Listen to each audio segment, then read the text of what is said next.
When support is removed, the mind does not collapse immediately. It reorganizes. Psychologically, this shift is subtle but profound.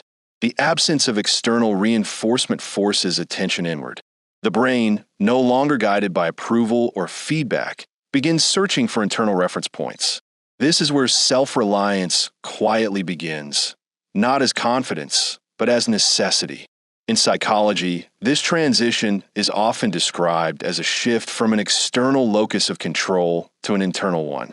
When outcomes are no longer tied to encouragement, praise, or permission, responsibility settles entirely within the self.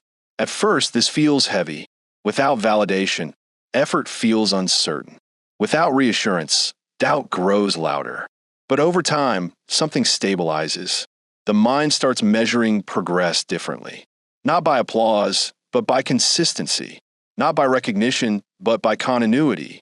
Emotionally, this is uncomfortable because it removes the emotional cushion that support provides. There is no one to soften failure, no one to amplify success. Yet this is also where clarity forms. Without external noise, motivation becomes quieter but more durable. It is no longer fueled by being seen, but by being aligned. The nervous system adapts, learning to regulate itself without external soothing.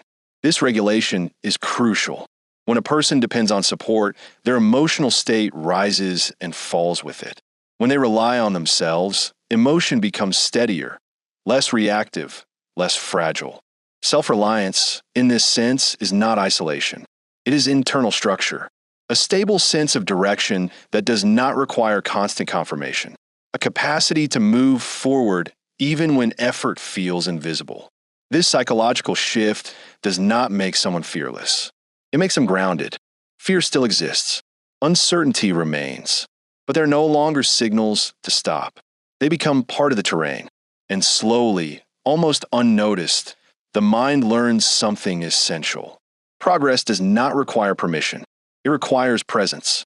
And once that understanding takes root, success begins to grow quietly. Not louder, but deeper.